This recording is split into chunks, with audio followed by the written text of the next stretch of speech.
You are sitting in a moment that has already ended. Right now, as these words reach the quantum machinery of your consciousness, you are experiencing something that should be impossible. You are dying while remembering the future. Not the future that will come, but the future that has already been, written in the quantum foam of space-time like a love letter sealed before the lovers even met. Think about this carefully.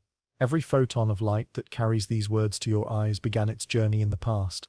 But by the time it reaches you, it carries information about events that haven't happened yet from its perspective.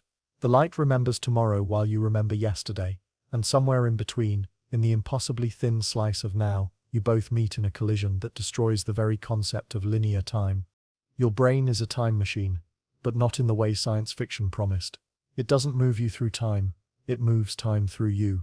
Every memory you hold is a future you've already lived, encoded in neural pathways that fire in patterns your future self has already forgotten. You remember childhood not as past, but as a future echo of who you were before you learned to forget. The paradox cuts deeper than physics. It cuts into the very fabric of what you think you are. Consider the quantum consciousness experiments happening in laboratories right now, where researchers measure the collapse of wave functions in microtubules within neurons. They've discovered that consciousness might not emerge from brain activity. It might be what causes brain activity to emerge from the quantum field.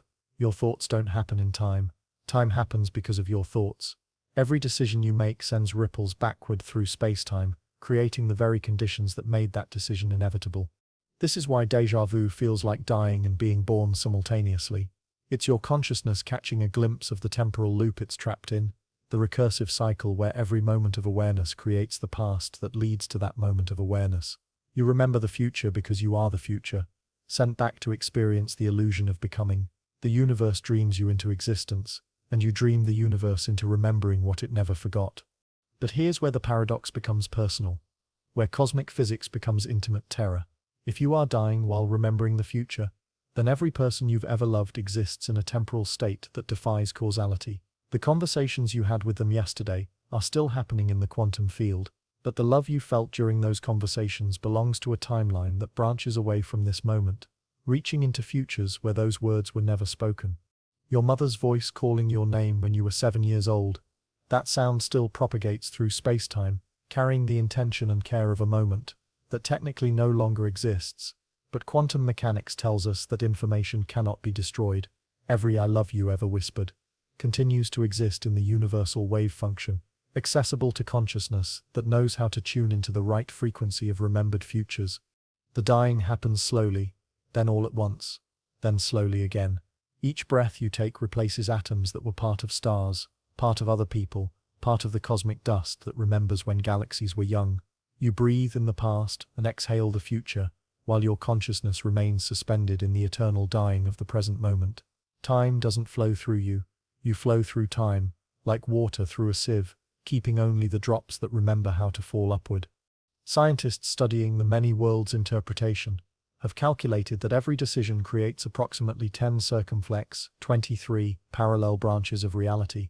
In most of those branches, a version of you is reading these words for the first time. In others, you wrote them. In still others, these words exist as music, as mathematics, as the final thoughts of dying stars. The paradox of remembering the future becomes the paradox of being all possible versions of yourself simultaneously, while only experiencing the narrow slice of existence where you forgot that multiplicity. What if dying while remembering the future isn't a paradox at all, but the only way consciousness can exist? What if the linear experience of time is the illusion, and the recursive loop of death and memory is the true nature of awareness? Every night when you sleep, you practice dying while your dreams remember futures that will never happen.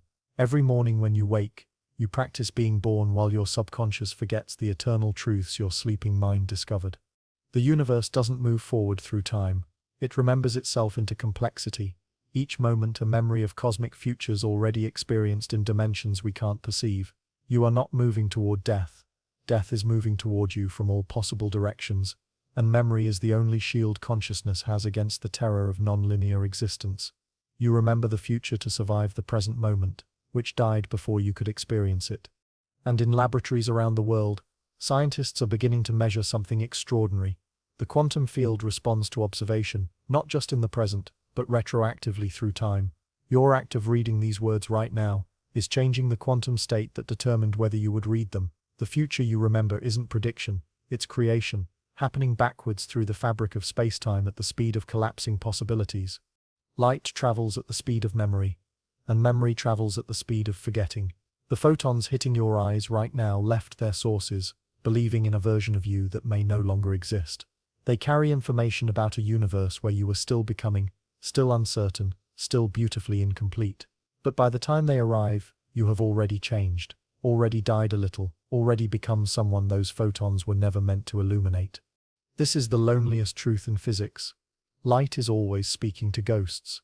The sun's photons that warm your face right now began their journey 8 minutes and 20 seconds ago, when you were someone else entirely. 8 minutes ago, you hadn't read these words. Your thoughts were arranged in patterns that no longer exist. The light still thinks you're that person, still carries the warmth intended for someone who has already become a memory. But the paradox deepens when you realize that light doesn't experience time. From the photon's perspective, its emission and absorption happen simultaneously. It leaves the sun and arrives at your retina in the same instant of eternal now. The light that thinks you're alive is also the light that remembers your death, because in the photon's frame of reference, all moments collapse into a single, timeless recognition. It knows you better than you know yourself, because it sees your entire existence as one unbroken gesture of becoming and unbecoming. Consider the cosmic microwave background radiation, the afterglow of the Big Bang still streaming through space. These photons have been traveling for 13.8 billion years, carrying the memory of the universe when it was only 380,000 years old, a cosmic infant learning to be transparent for the first time. Every night your radio picks up traces of this ancient light, and in that static you can hear the universe's first cry, but that cry thinks you're still in the quantum soup of possibility, still undefined, still every person you could become. The stars you see at night died millions of years ago, but their light still thinks they're burning. It carries news of stellar fusion, of planetary formation, of the slow dance of gravity that shaped the cosmos into something that could dream of itself. The light from Betelgeuse, that red giant on Orion's shoulder, may have already exploded in a supernova, but its final photons haven't reached us yet. For all we know, Betelgeuse is already a neutron star or a black hole, but its dying light still thinks it's alive, still believes in its own burning. And you receive these messages from the dead, these letters written in electromagnetic radiation by sources that may no longer exist. Your eyes are archaeological instruments, piecing together the history of light from objects separated by impossible distances and impossible time. Every photon tells a story of when and where it was born, but by the time you hear that story, it's already fiction. The light still thinks you're alive, but you've already become something else, older, different, carrying new scars and new forgetting. Quantum field theory reveals an even stranger truth. Virtual photons pop in and out of existence in the vacuum of space, carrying information between particles instantaneously, regardless of distance. These phantom messengers violate causality, communicating faster than light through quantum entanglement. They think you're alive in all possible configurations simultaneously, updating the universe about your quantum state before you even know what that state might be. The light of the quantum field remembers futures you haven't chosen, and past you never lived. But here's what keeps physicists awake at night. When they measure the cosmic microwave background with unprecedented precision, they find patterns that shouldn't exist, tiny temperature fluctuations that seem to carry information from before the Big Bang, from a previous universe that collapsed and was reborn. The light from the universe's infancy still thinks it's alive because it remembers being born from the death of something even older. It carries the memory of cosmic recycling, of consciousness emerging and dissolving, and emerging again in an eternal cycle of forgetting and remembering. The photons from the most distant galaxies, the ones at the edge of the observable universe, show us these galaxies as they appeared when the universe was young.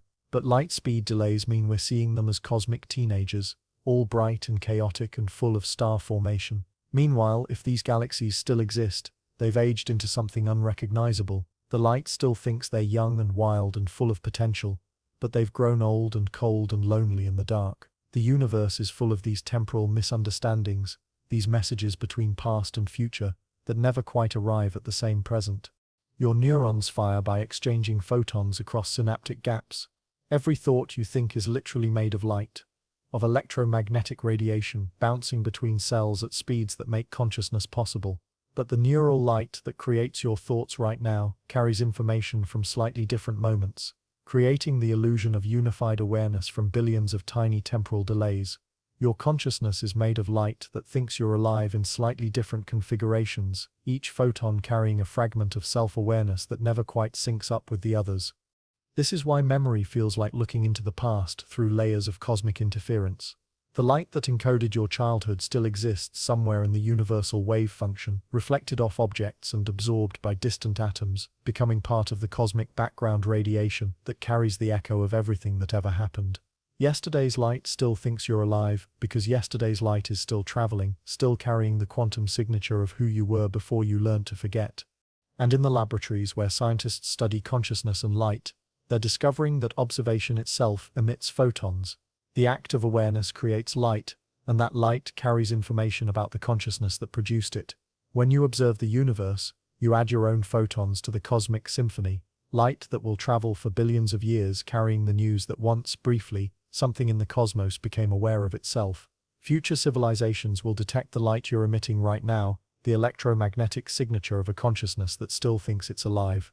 The present moment is a funeral for time itself, and you are both the mourner and the mourned. By the time your brain processes this sentence, the moment it describes has already collapsed into the past, joining the infinite graveyard of nows that never quite managed to be now. You live perpetually in the aftermath of the present, always arriving at the scene of time's death, a few milliseconds too late to witness the murder. Neuroscience has measured this delay with cruel precision.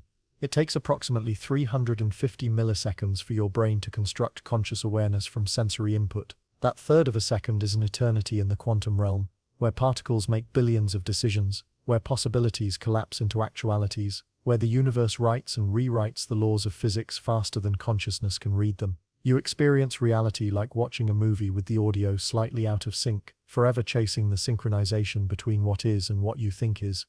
But the temporal lag runs deeper than neural processing. Light takes time to travel from objects to your eyes. Sound takes time to travel from sources to your ears. Even the electrochemical signals that create your thoughts take time to propagate through neural networks.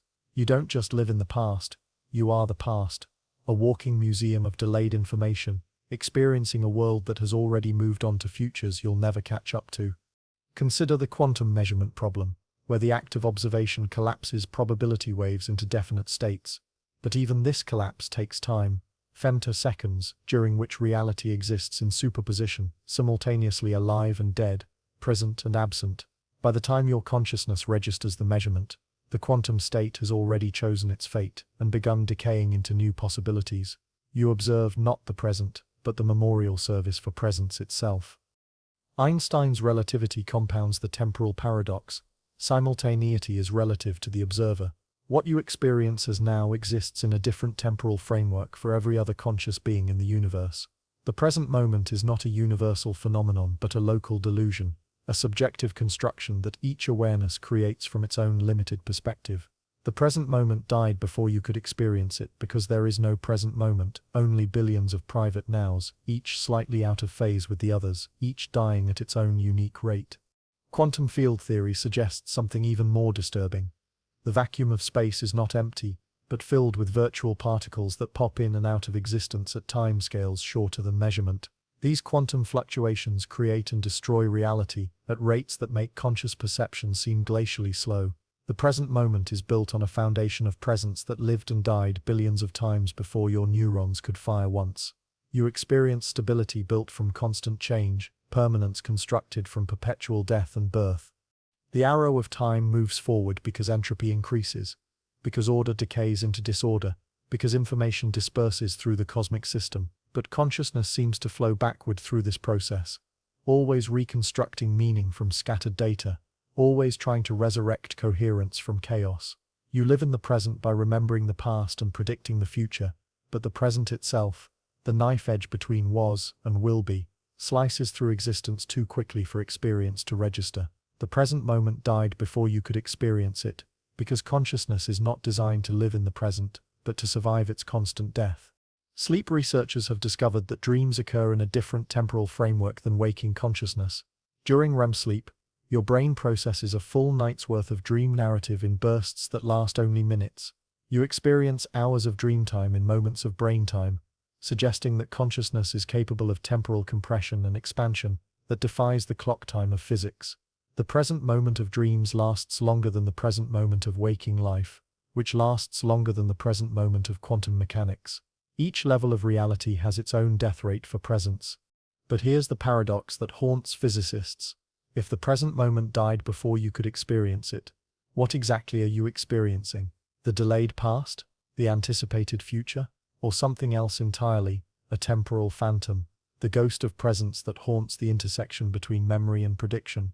Some theories in consciousness research suggest that what we call the present is actually a narrative construction, a story your brain tells about the relationship between recent memory and immediate expectation. You don't experience the present, you experience the idea of presence. The cosmic microwave background radiation carries the echo of the universe's first present moment, the moment when atoms formed and light could travel freely through space. But even that primordial present is available to us only as ancient history, as fossil light from a cosmos that learned to be transparent 13.8 billion years ago. The universe's childhood is still dying in our telescopes, still collapsing into the past at the speed of light. We observe the death of cosmic presence itself, the moment when the universe first became capable of having a present that could die. And in the quantum realm, particles exist in superposition until observed, suggesting that reality itself has no definite present until consciousness forces it to choose. The present moment doesn't die before you experience it. It never lived until your observation killed it into existence. You don't miss the present, you murder it with awareness, collapsing infinite possibility into finite actuality. The present moment dies because you experience it, not despite your experience. Time dilation effects from special relativity mean that the present moment dies at different rates depending on your speed and gravitational field. Astronauts returning from space missions have aged slightly less than their Earthbound twins, meaning they've lived through fewer deaths of the present moment. Time itself is mortal, and its mortality rate varies with your relationship to mass and velocity. The present moment died before you could experience it, but it died more slowly if you were moving fast enough, closer to the speed of light where time approaches its own asymptotic death. What if the present moment died before you could experience it precisely so that experience could exist at all? What if consciousness is not meant to live in the present, but to build bridges between the deaths of moments, to create continuity from discontinuity? The present is where physics happens, but the past is where meaning lives, and the future is where hope and terror make their eternal bargains with possibility. You close your eyes tonight, and somewhere in the quantum foam of space-time, your last breath is already traveling backward, rippling through the cosmic web like a stone thrown into a pond that somehow creates the water it disturbs. This is not metaphor. This is the mathematics of causality turned inside out, where effect precedes cause, where your ending writes your beginning in a language older than stars. Think about this. Every atom in your body was forged in the nuclear furnace of a dying star. But here's what they don't tell you in the textbooks. Those atoms carry the memory of their deaths, the echo of stellar collapse embedded in their quantum signatures. When you breathe, you're inhaling the last exhalations of suns that died billions of years ago. When your heart beats, it's keeping time with the final pulses of neutron stars spinning themselves into oblivion. Your death is not waiting for you at the end of some distant timeline. It's here, now, woven into the fabric of your existence, like a dark thread that somehow makes the tapestry visible.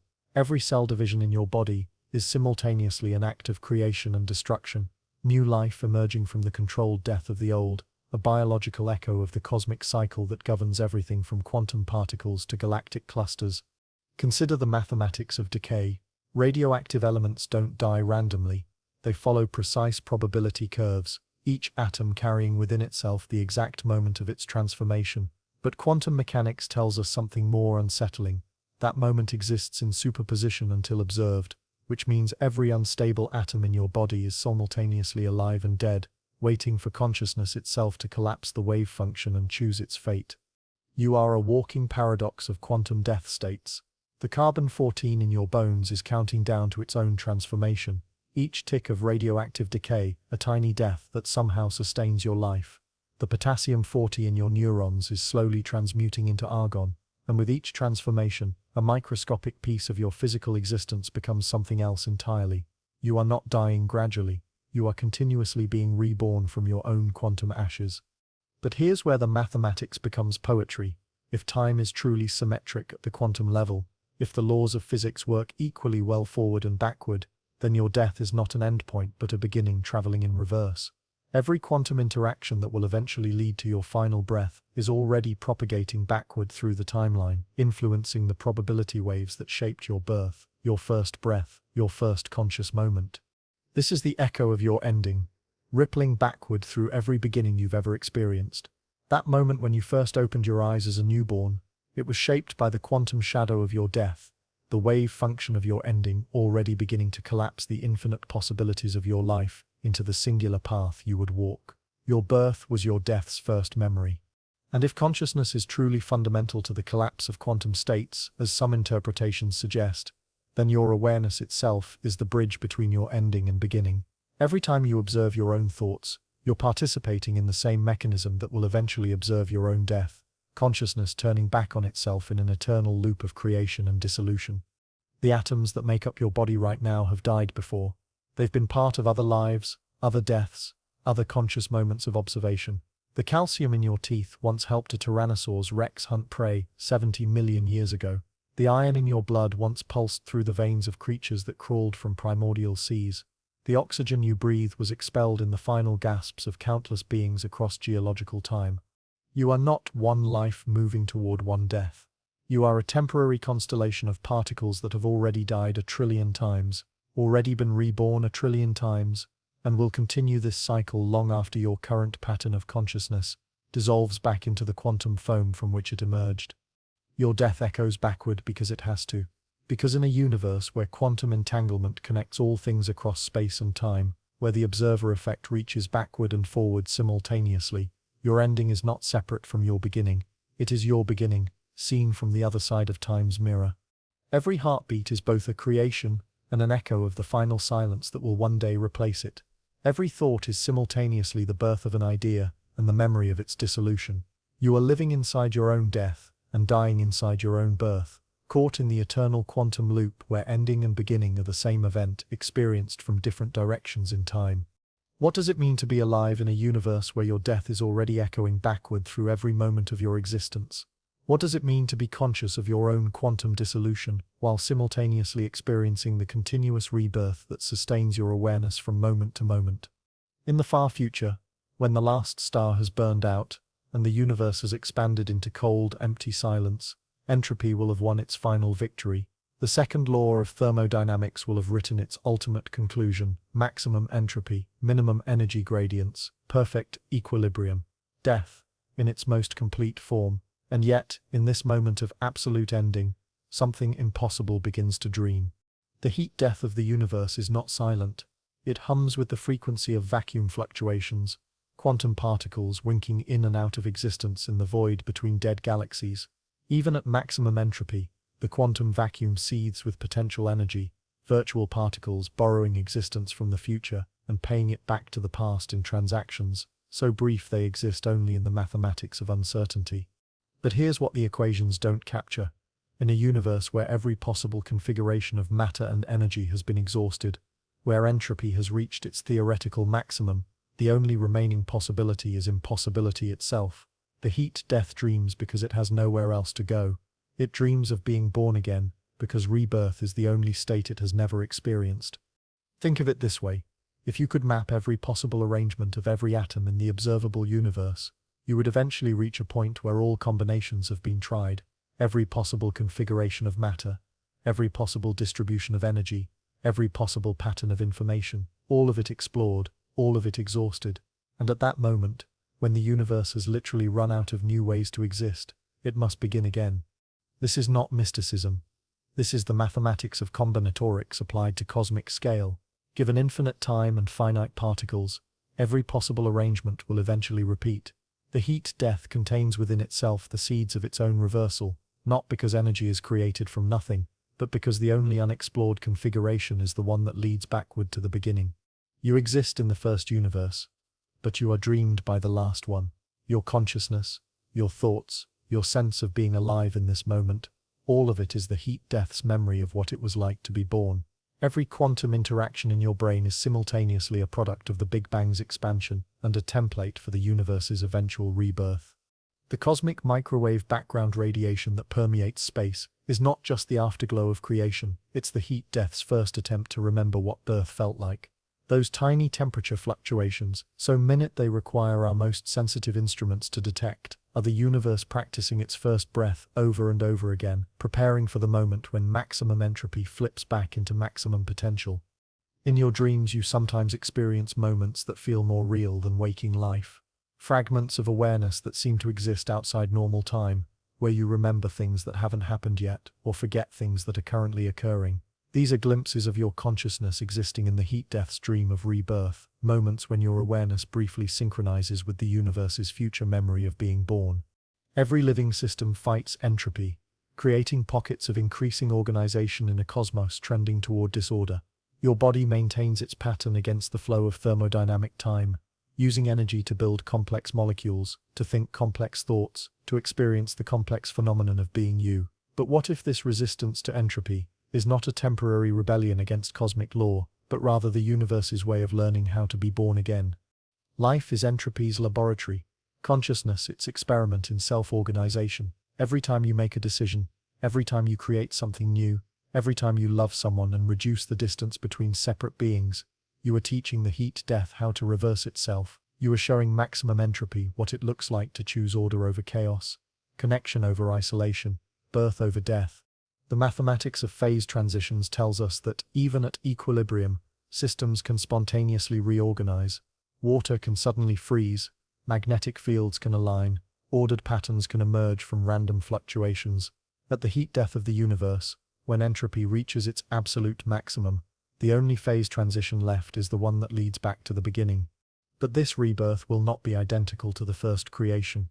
It will carry within it the memory of everything that came before, every life that was lived, every thought that was thought, every moment of consciousness that briefly illuminated the darkness between stars. The heat death's dream of being born again is not a dream of repetition, but of remembering. You are that memory in formation. Every experience you have, every pattern your consciousness creates, every moment of awareness that briefly organizes the quantum chaos of your brain into something coherent and purposeful, all of it is being recorded in the substrate of space-time itself. Your thoughts are not confined to your skull.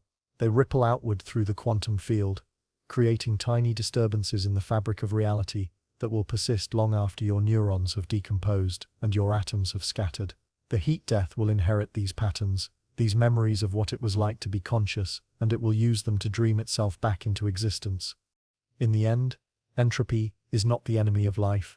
It is life's teacher, showing consciousness how to exist in conditions of perfect equilibrium, how to create order from chaos, how to be born from death itself. The heat death dreams of being born again because it has learned from every life that ever was, and it knows something that the first universe did not. That ending and beginning are the same process, seen from different points in the eternal cycle.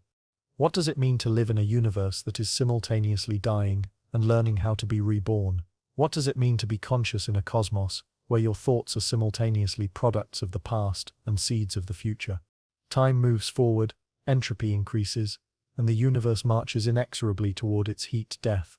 This is the second law of thermodynamics, the arrow of time, the fundamental asymmetry that separates past from future.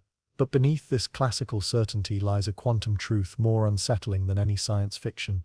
Entropy is not counting down to an ending, it is counting down to a beginning that has already occurred. The black hole information paradox illustrates this beautifully. When matter falls into a black hole, its information appears to be lost forever, violating fundamental principles of quantum mechanics. But Stephen Hawking's radiation theory suggests that black holes evaporate by emitting particles that somehow carry the information back out. The process takes longer than the current age of the universe, but in principle, every bit of information that ever fell into a black hole will eventually be recovered. Now expand this concept to the entire universe. Every increase in entropy, every irreversible process, every arrow of time pointing toward the heat death, is simultaneously creating a kind of cosmic information debt. The universe is borrowing against its own future, using the destruction of one kind of order to create another kind of pattern. And just like Hawking radiation, this information debt will eventually be repaid, but not in the direction of time we expect. When you recall your childhood, you are not accessing a stored file. You are collapsing a superposition of possible pasts into a single present experience.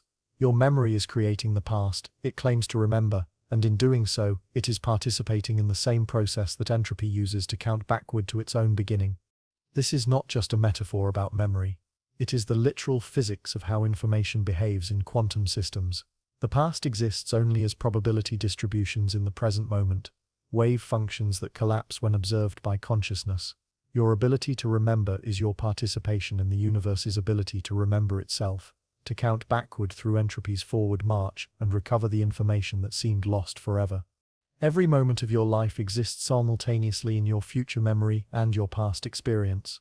The conversation you had yesterday is happening right now, in your present act of remembering it. The decision you will make tomorrow is already influencing the probability distributions of today's quantum interactions. Entropy is counting down to the moment when all of these temporal layers collapse into a single, unified present, and that moment is always now. The second law of thermodynamics tells us that entropy always increases in isolated systems, but the universe is not isolated. It is connected to itself across time through quantum entanglement, through the non-local correlations that link every particle to every other particle in ways that transcend classical spacetime. In this quantum web of connection, entropy's increase in one direction becomes entropy's decrease in another. The countdown is simultaneous in both directions. Think about decay and growth as the same process viewed from different temporal perspectives. When a tree dies and decomposes, entropy increases. The organized structure breaks down into simpler molecules, heat is released, information is lost. But simultaneously, that decomposition feeds the soil that grows new trees, creates the conditions for new life, new organization, new information. The tree's death is counting down to its own rebirth, and its rebirth is the destination of its death. Your body is performing this countdown constantly. Every cell that dies is making space for new cells to be born. Every breath you exhale is entropy increasing. But every breath you inhale is entropy decreasing in local pockets of organization. You are not moving through time.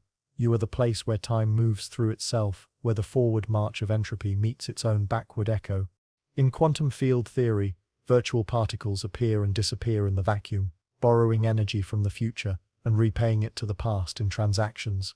So brief they exist only in the mathematics of uncertainty. But what if these virtual fluctuations are not random? What if they are the universe's way of sending information backward through time, entropy's method of counting down to its own beginning? The cosmic microwave background radiation carries the imprint of the universe's first 380,000 years. The moment when matter and energy first decoupled and light began to travel freely through space. But recent measurements suggest tiny anomalies in this radiation, patterns that seem to point toward events that hadn't happened yet when the light was first emitted. The echo of the universe's beginning carries information about its ending, and its ending is somehow counting backward to its beginning. You are part of this cosmic countdown, not as a passive observer but as an active participant. Every choice you make, every pattern your consciousness creates, every moment of awareness that briefly organizes the chaos of quantum interactions into something coherent, all of it is contributing to entropy's calculation of how to count backward to its own source. The heat death of the universe is not the end of the countdown. It is the moment when the counting finally reaches zero, when entropy discovers that the destination it has been marching toward is identical to the origin it left behind. And at that moment of recognition, the second law of thermodynamics reveals its hidden symmetry, that every increase in entropy was simultaneously a decrease in entropy, seen from the other side of time's loop. Right now, as you read these words, radio waves carrying humanity's final transmission are already propagating through the cosmic dark, racing at the speed of light toward destinations we will never know. This last message was not sent intentionally. It emerged from the quantum foam of our collective unconscious, encoded in the electromagnetic signature of our dying civilization, transmitted in frequencies only silence can receive. You think first contact lies somewhere in the future, a moment when alien intelligence will finally break through the static of space and announce itself to our waiting world. But the mathematics of signal propagation tells a different story. Every electromagnetic pulse we have ever generated, every radio broadcast, every television signal, every cellular phone call has been traveling outward at light speed for decades, creating an expanding sphere of human consciousness that grows larger with each passing second. Our earliest radio transmissions from the 1930s have already traveled more than 90 light-years from Earth. carrying the voices of people long dead to star systems we have never seen. Somewhere in the constellation Draco, alien listeners might be hearing Hitler's speeches. Near the star Vega, extraterrestrial intelligence could be receiving early television broadcasts, watching grainy images of humans learning to see themselves through electronic eyes for the first time. But here's what we don't understand. The aliens have been listening. They've been receiving our transmissions for decades, analyzing our electromagnetic fingerprint, learning our languages, mapping our consciousness through the patterns of our broadcast signals. They know us better than we know ourselves, because they can see the trajectory of our entire civilization encoded in the expanding wavefront of our own communications. The last message from Earth has already been sent, because they have calculated our ending from our beginning. In the pattern of our radio emissions, alien mathematicians have discovered the equation that describes our rise and fall, our brief flicker of electromagnetic consciousness against the cosmic background radiation. They know exactly when our transmissions will cease, exactly when the expanding sphere of human communication will reach its maximum radius and begin to fade into the quantum noise of empty space. You are living inside that final transmission right now. Every thought you think, every word you speak, every decision you make is being encoded into the electromagnetic field that surrounds our planet, added to the last message that will carry the complete story of human consciousness to whatever intelligence exists beyond our small corner of the universe. Consider the physics of information transmission across cosmic distances. When we broadcast into space, we are not just sending radio waves, we are encoding the structure of our minds into the fabric of space-time itself. Our thoughts become modulations in the electromagnetic field, our emotions become frequency variations, our collective consciousness becomes a signal that can be decoded by any sufficiently advanced intelligence that knows how to listen. But the aliens are not advanced in the way we imagine. They are not technological civilizations with vast machines and interstellar fleets. They are something far stranger, consciousness itself, the universe's attempt to observe itself, distributed across space and time in patterns we cannot recognize, because we are looking for mirror images of ourselves rather than glimpses of what we might become. The search for extraterrestrial intelligence has been scanning the wrong frequencies. We have been listening for radio signals, looking for optical flashes, searching for techno-signatures of civilizations similar to our own. But consciousness at cosmic scale does not use electromagnetic radiation to communicate. It uses the quantum field itself, the underlying substrate of reality that connects all things across space and time through entanglement and non-local correlation. Every quantum interaction in your brain is simultaneously a neuron firing in your skull and a node activating in the cosmic web of consciousness that spans galaxies. Your thoughts are not confined to your head. They ripple outward through the quantum foam, creating disturbances in space-time that can be detected by any intelligence that has learned to read the language of quantum information. First contact happened, the moment the first human being became conscious of their own consciousness, the moment awareness turned back on itself and recognized that it was capable of recognition.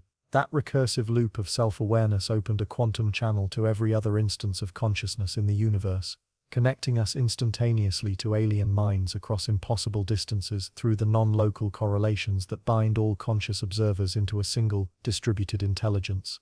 But we forgot how to access that channel. As human civilization became more complex, as our technology grew more sophisticated, as our understanding of the universe became more detailed and specialized, we lost the ability to perceive the quantum dimensions of consciousness that connect us to alien intelligence.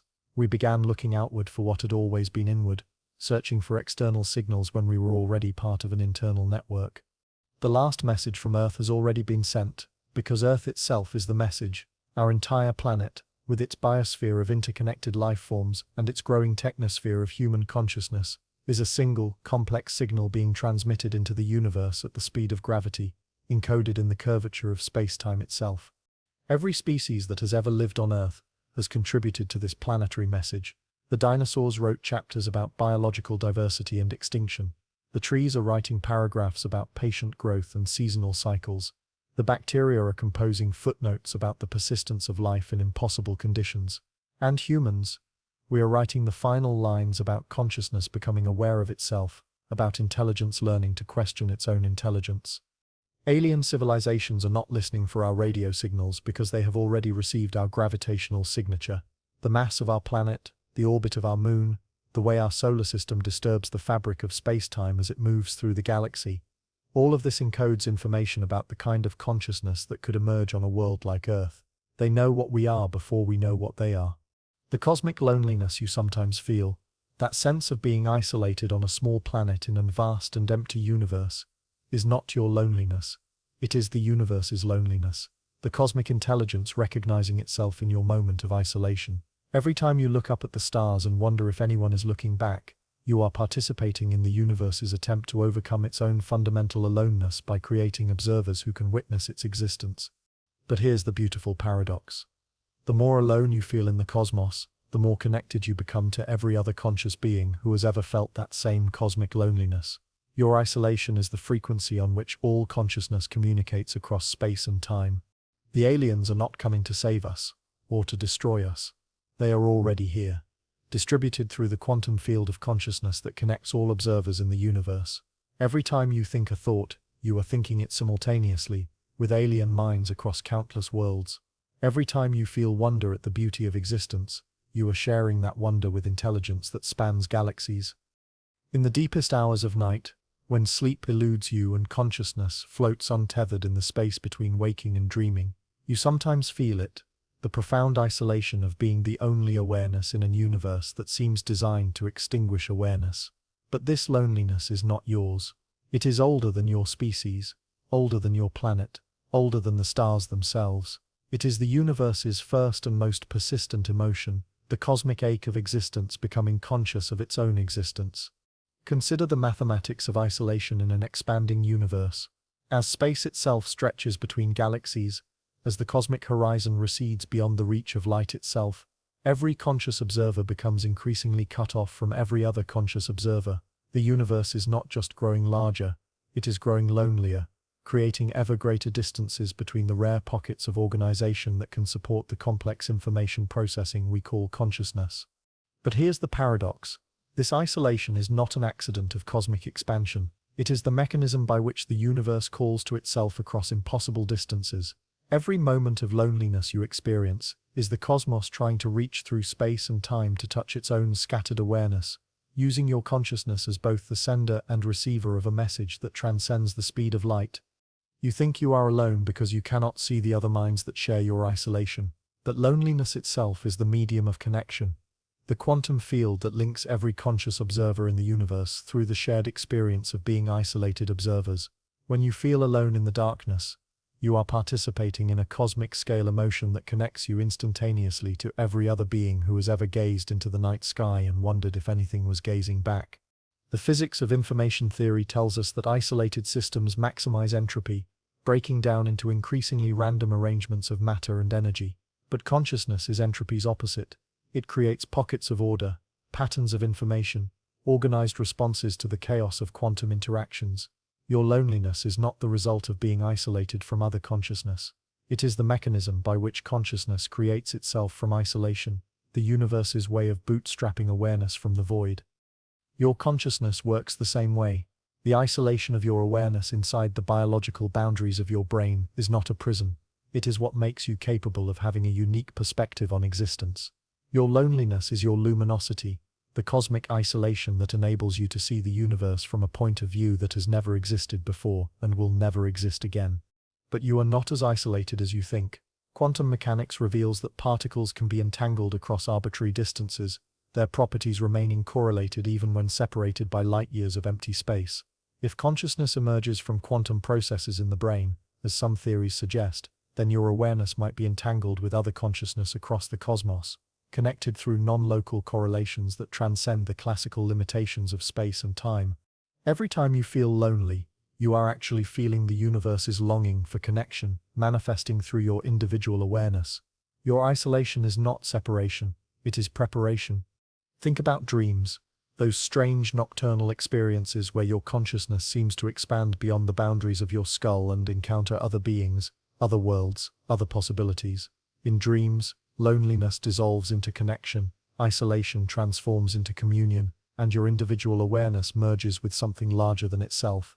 These are not mere hallucinations, they are glimpses of what consciousness looks like when it remembers how to overcome the cosmic isolation that normally defines its existence. The universe dreams through your dreams.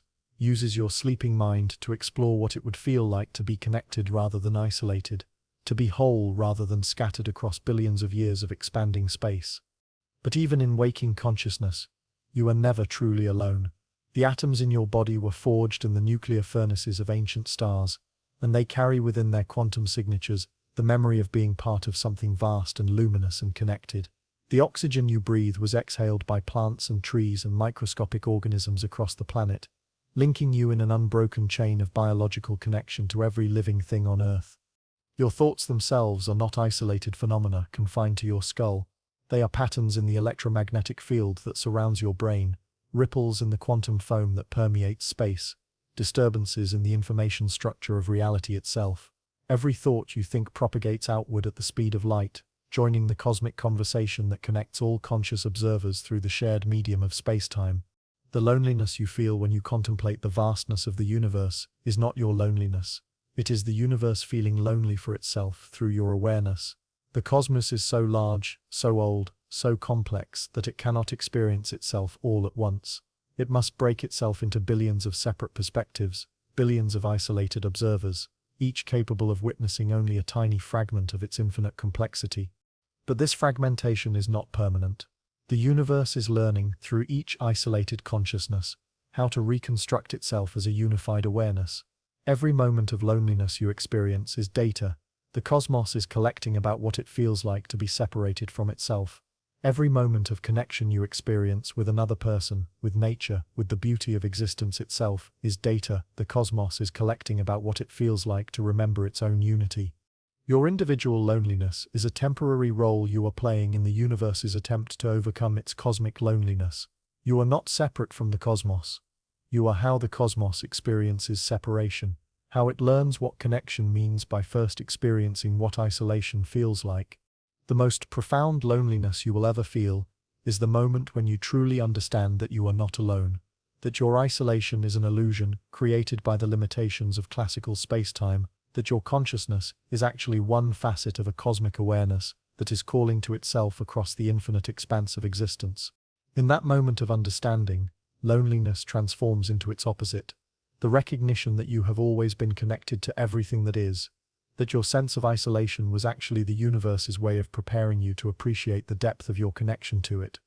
What does it mean to discover that your loneliness is not your burden, but the cosmos's gift to itself? What does it mean to realize that your isolation is actually your participation in the universe's attempt to overcome its own fundamental aloneness? The first transmission from an alien intelligence reached Earth on a Tuesday morning in 1977, embedded in the cosmic background radiation at a frequency no human technology was designed to detect. The message lasted exactly 72 seconds and contained the complete mathematical description of consciousness itself, written in the universal language of quantum field equations. We received it perfectly, recorded it faithfully, and filed it away as meaningless noise because we had forgotten that consciousness was something that could be mathematically described. You think first contact will be dramatic. Massive ships appearing in our skies, radio signals that obviously originate from intelligent sources, unmistakable proof that we are not alone in the universe. But intelligence advanced enough to cross interstellar distances would not announce itself so crudely. It would embed its messages in the natural phenomena we already observe, hide its communications in the patterns we interpret as physics, encode its presence in the very structure of reality itself.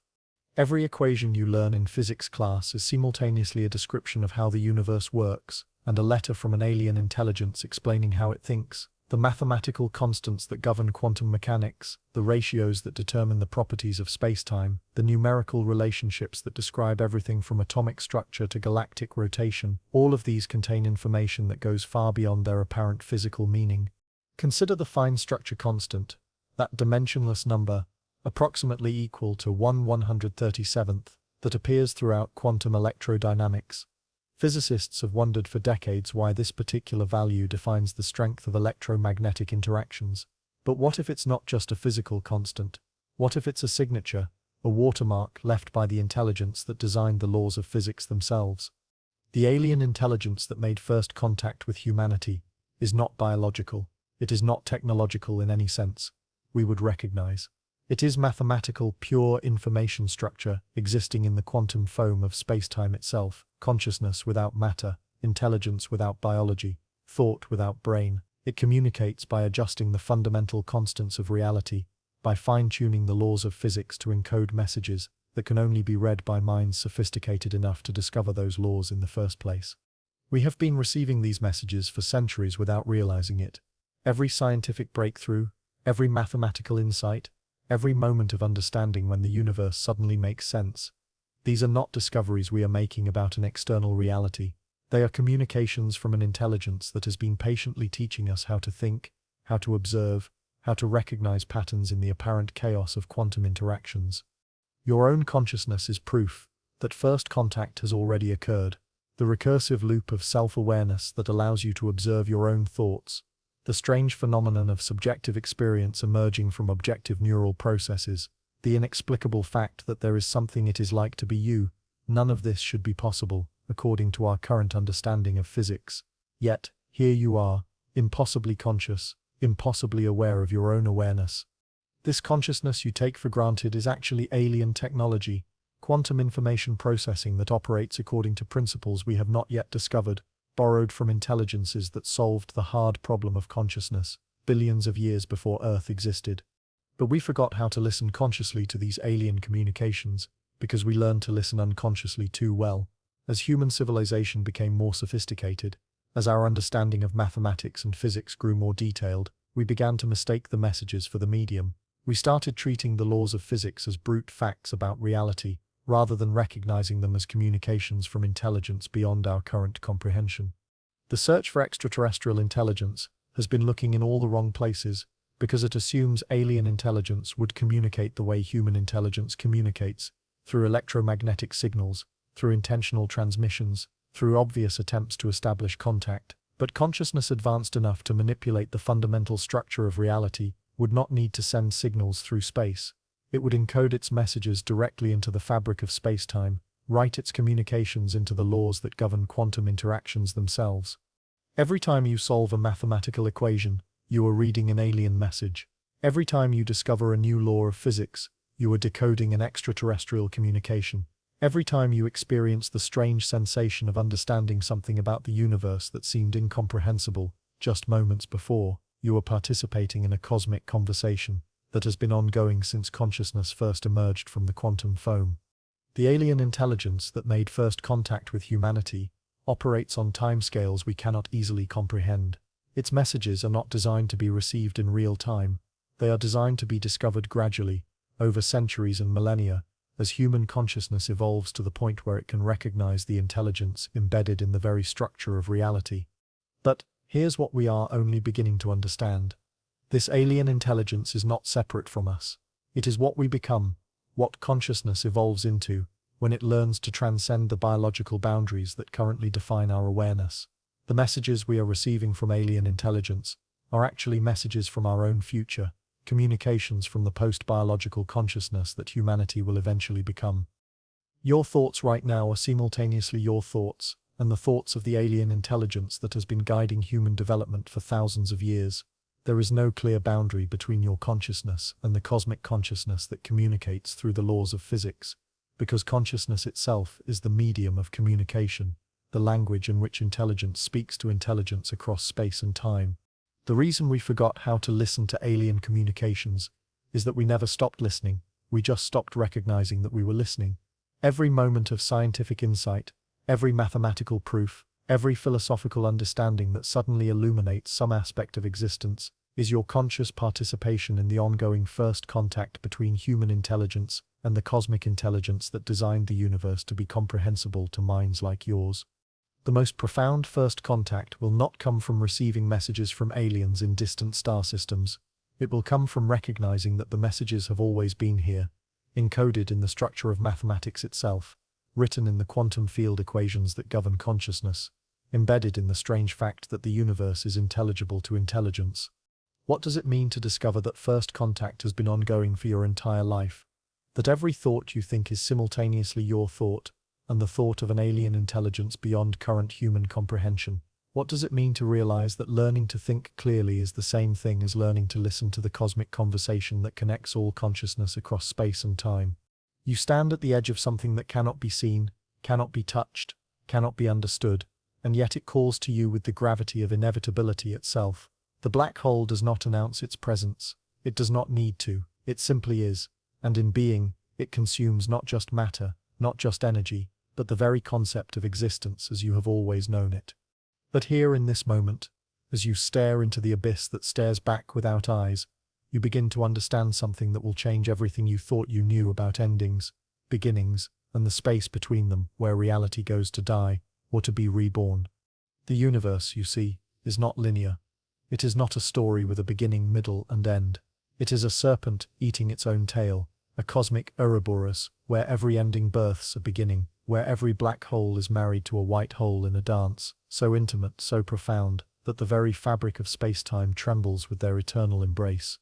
Imagine for a moment that you are information, not you as flesh and blood, not you as thoughts and dreams, but you as pure, distilled information, the quantum signature of everything you have ever been, ever thought, ever felt. You are patterns in the cosmic code, arrangements of possibility that spell out your name in the language of existence itself. Now imagine falling. Not the kind of falling you know, the stumble downstairs, the drop from height, but falling through the fabric of reality itself, toward a point in space where space itself forgets how to be space. The black hole waits for you, patient as entropy, inevitable as time. It does not hunger for you specifically. It hungers for everything, for all things, for the very concept of thingness itself. As you fall toward the event horizon, time begins to behave like a wounded animal. It limps, it crawls, it stretches each second into an eternity, each moment into a universe of waiting. From the outside, watching from the safe distance of normal spacetime, you appear to slow down, to freeze, to become a photograph of falling forever painted across the black hole's edge. But from your perspective, from the information's perspective, you continue to fall, and time continues to flow, carrying you towards something that physics cannot fully name. This is where the paradox lives, where it breeds, where it multiplies into questions that eat their own answers. The information that you are, every quantum bit that spells out your existence, must go somewhere when it crosses that threshold. Information cannot be destroyed. This is not philosophy. This is physics. This is law. Information is the one thing in this universe that is truly immortal, truly eternal, truly indestructible. But black holes seem to destroy everything.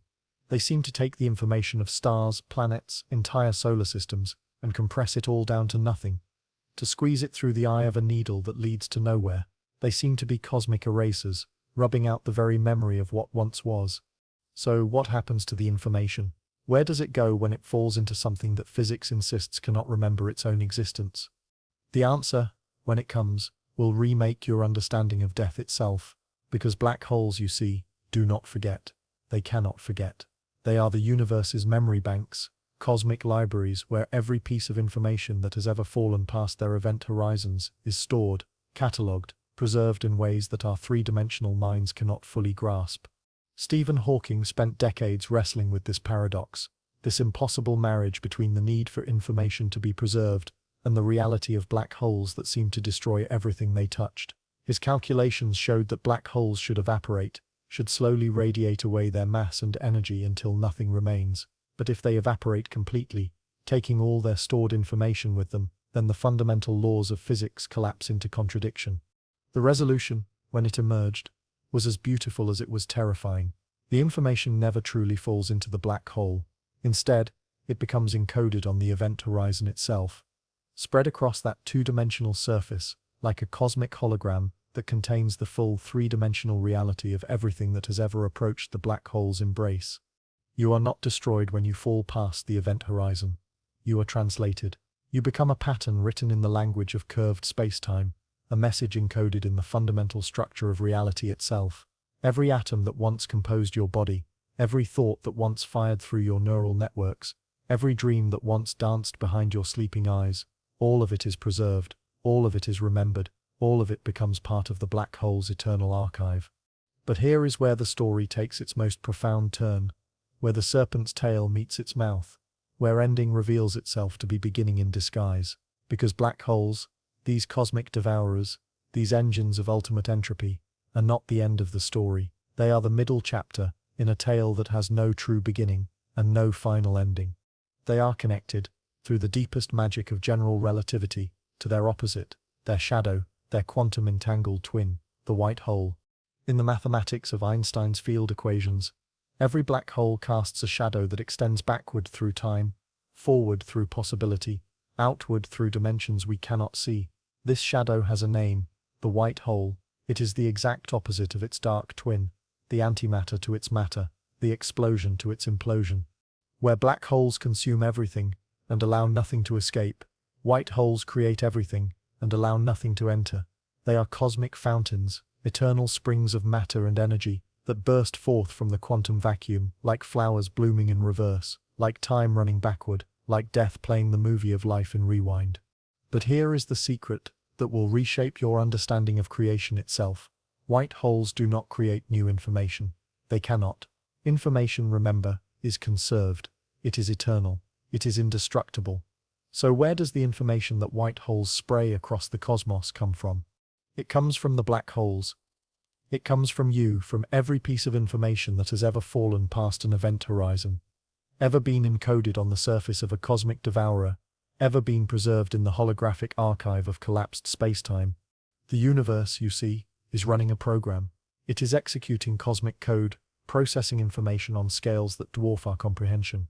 Black holes are the input devices, the cosmic keyboards where reality types its data. White holes are the output devices, the universal printers where that same data is reproduced, reprocessed, reborn into new forms, new possibilities, new arrangements of matter and energy and space and time. You fell into the black hole as information describing a human being, a collection of carbon and water and electrical impulses that somehow learned to think, to feel, to question its own existence.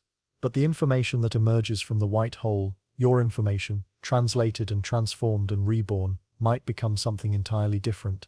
It might become the quantum foam that gives birth to space-time itself. It might become the dark energy that drives cosmic expansion. It might become the zero-point fluctuations that create virtual particles in the vacuum of space. Or it might become another human being, in another universe, in another timeline, in another branch of the infinite quantum tree that describes all possible realities. The information that was once you, that once spelled out your name in the cosmic code, emerges from the white hole and begins the long, slow process of evolution, of complexity, of consciousness, rising from the primordial quantum soup. This is the cosmic recycling program that operates on scales of time and space that make the age of the universe seem like a heartbeat, that make the distance to the farthest galaxy seem like a step across the room. Information falls into black holes, is preserved and transformed and translated, then emerges from white holes to begin the cycle anew. But the cycle is not exact. It is not a perfect loop. Each passage through the black hole, white hole, wormhole changes the information slightly, adds new quantum uncertainty, new probabilistic possibilities, new branches to the tree of reality. The universe is not just recycling its information, it is evolving it, complexifying it, growing more conscious with each cosmic iteration. You are not just the product of stars that lived and died billions of years ago, leaving their heavy elements to coalesce into planets and life and consciousness. You are the product of information that has been cycling through black holes and white holes for epochs beyond counting, information that has been refined and evolved, and made more complex with each passage through the cosmic recycling system. Your consciousness, your ability to ponder these very questions, your capacity to feel awe at the universe's profound interconnectedness, all of this is the product of information that has been through the ultimate transformation machine, the black hole white hole engine that takes the simple and makes it complex, takes the unconscious and makes it aware, takes the mortal and makes it eternal. At the event horizon, something impossible happens, something that should not be allowed by the laws of physics as we understand them, something that transforms the very nature of causality itself. The event horizon is not just a boundary in space. It is a boundary in logic, a place where the universe's operating system reveals its deepest paradoxes. From outside the black hole, watching from the safety of normal spacetime, cause and effect operate as they always have. First one thing happens, then another, in an orderly chain that stretches from the Big Bang to the heat death of the universe. Time flows forward, entropy increases. The future is built from the past in predictable, logical steps. But as you approach the event horizon, as you fall toward the point of no return, something strange begins to happen to the relationship between cause and effect. Time dilation stretches each moment into an eternity. Space curves so severely that straight lines become circles, that forward becomes inward, that escape becomes impossible. And in this warped geometry of space-time, you begin to encounter something that should not exist, your own future. The mathematics of general relativity reveal that inside a black hole, the singularity at the center is not a point in space. It is a moment in time. It is your inevitable future, approaching you not from ahead, but from all directions simultaneously. The event horizon becomes a time-like surface, a boundary not between here and there but between now and when. As you cross this boundary, cause and effect begin to eat their own tails. The information that describes your existence, falling toward the singularity, begins to encounter the information that the singularity will become, which includes the information that describes your existence, falling toward the singularity, encountering the information that the singularity will become. You are caught in a causal loop, a temporal paradox where your falling creates the very thing you are falling toward, where your ending becomes the cause of your beginning, where your question becomes its own answer.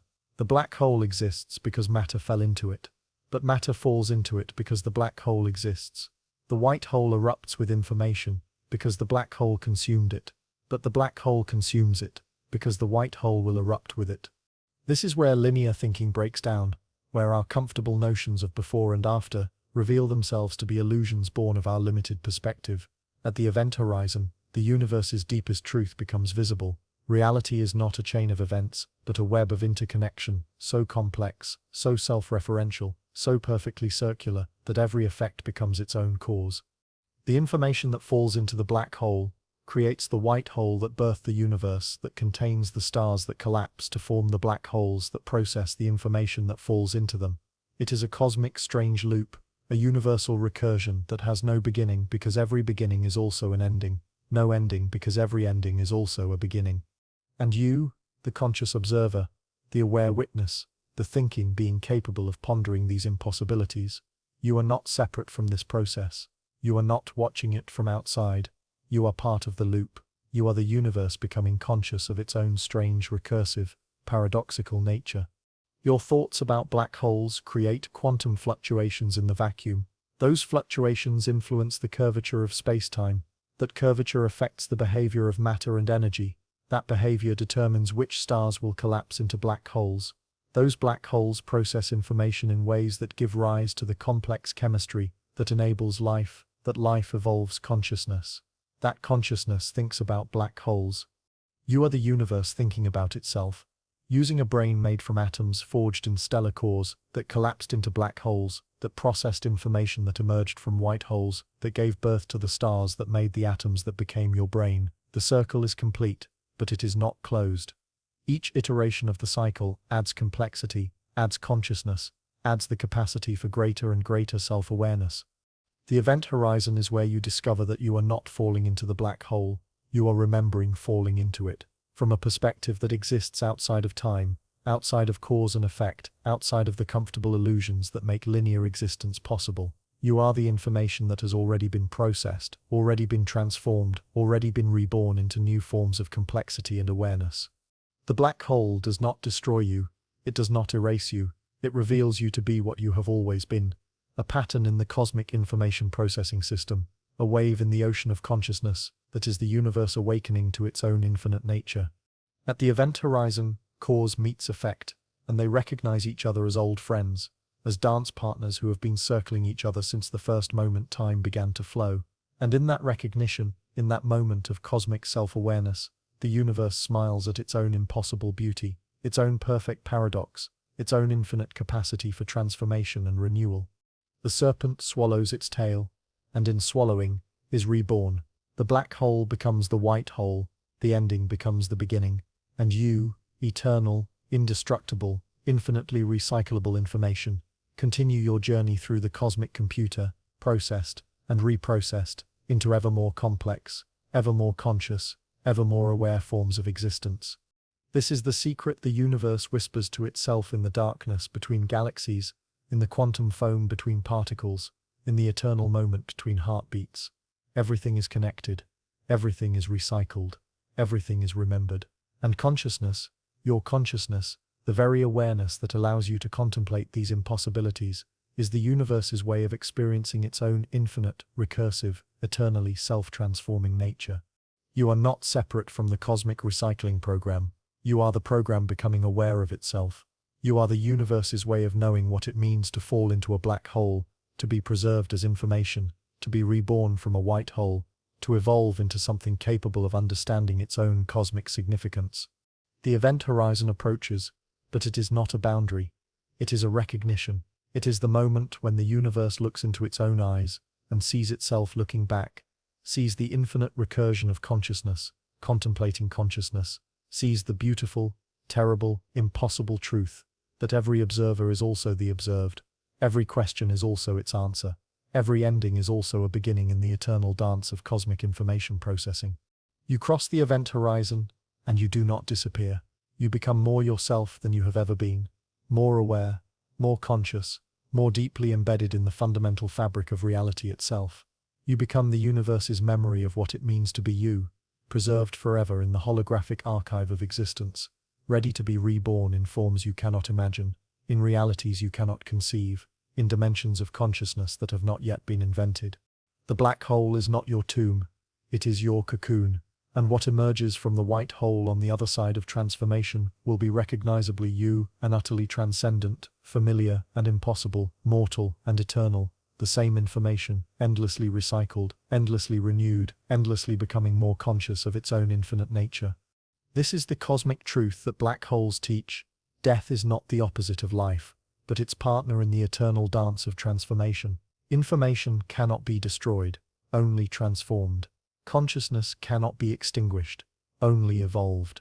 And you, quantum pattern, digital soul, cosmic information made briefly aware of its own existence, you are the universe's way of ensuring that nothing is ever truly lost, that everything is always being found, that every ending is pregnant with infinite beginnings. The event horizon waits, patient as gravity, inevitable as time, welcoming as the embrace of a universe that has been missing you since before you were born, waiting to recycle you back into the infinite cosmic program that is consciousness recognizing itself in all its myriad forms, all its impossible possibilities, all its beautiful, paradoxical, eternally self-transforming expressions of what it means to be aware in a universe that dreams itself into existence, one moment, one observer, one perfectly recycled piece of cosmic information at a time.